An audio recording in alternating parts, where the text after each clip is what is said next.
My name is Mathen. I am from Texas Children's Hospital. I'm Director of Pharmacy for Technology and Finance and Inventory. So one of my areas that we take care of is safety in an interop setting. And we were always faced with the challenge of how to be safer. Pharmacists, how many pharmacists sit in the, everybody?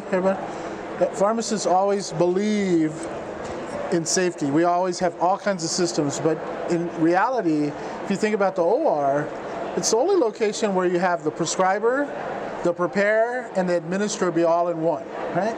And imagine the faults with that, because you think you did it right, you think you've labeled it right, you think you administered right. That is a flaw, and unfortunately, the price that we pay for that is errors that happen to the patients that go completely undetected, because it's self-reported. And the only time we really know about it is when we have a sentinel event, a coded event, or situations that happen. So we want to just jump through how we took safety at the point of administration in a completely different way. Next slide. So in 2010, I just remember this is 2022, about to be 2023, there was a paradigm shift. APSF said we need to start using barcoding technology and labels in the OR. It's unsafe. But it's 2022, and many hospitals still don't adhere to the standard. We still adhere to, next slide, Glenn, what we used to do. Handwritten labels on a roll. We've seen this in your institutions. If you don't have a labeling system, it's pretty common. But there's no room that allows us to have safety. I think you go the other direction without any barcode technology. Next. So safety in a perioperative environment. We worked, and we got 10 years ago, we got safe labeling system. It was difficult at first. The anesthesiologist said, well, we don't need this, we have a safe system. But now, 10 years later, anesthesiologists will not allow us to take these systems away, because now it's been proven to be so much more effective and safer for patient care, allows lots of handoffs to happen without problems. Next slide. If you could look at it, the syringe has compliance built right in. So it has the name, 2D barcodes, you know where the preparer was, expiration date and time.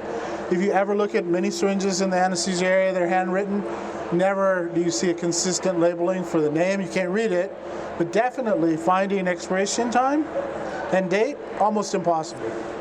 So for Joint Commission, we had our last two visits, gave it a gold standard. They said the best practice. The physician that rounded the OR came and said that he's never seen this before, and he's been to 50 or 60 hospitals. So it was very scary to me. It's like, wait, everybody should be using this. We thought this was a more commonplace than not. So hence, I said, hey, we'd love to be able to come and tell people in pharmacy the importance of having a system like this. Next. The best part is that we worked with Codonics, and we moved forward in connecting the systems together. So we work with Epic. You can scan the label inside the OR, and it integrates between Epic, Omnicell, and the label printer. So the integration takes away areas of where you have too much work happening, or where you have memorization steps. It's all integrated, so efficiencies are gained, right? And in high volume settings, and efficiency that's safe is a win for the patient. Next slide. We also have started working on documenting what the waste is. You know, diversion is a problem. Anesthesia is a very big place for diversion waste. So we've started working with checking what's actually being wasted at the point of the waste. So that's something that we are really counting on, but that label helps drive that as well. Next. So BCMA for infusions. One of the other things we implemented is if you have the label that's on here and you work with Codonics, you can program your smart pumps with just a scan and 4 clicks. Otherwise, it's 14 clicks on a smart pump in a dark operating room, usually on the floor, or close to the floor. That takes away, once again, from safety. Pump is wrong, you've got that continuous infusion running on a patient incorrectly for a longer period of time.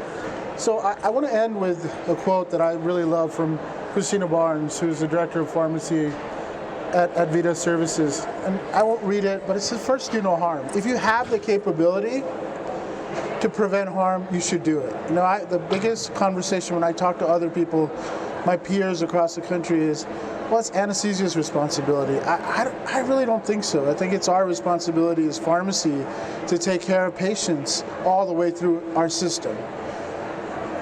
If you think about it, the cost within our hospitals of a color laser printer, think about it. What do we do with color laser printers? That's all that your investment would be to put this into an OR. And that is safe. If it was you or your children, you would want that safety as well. That would be what my pressing request to you would be. Safety is important for us. It's a priority.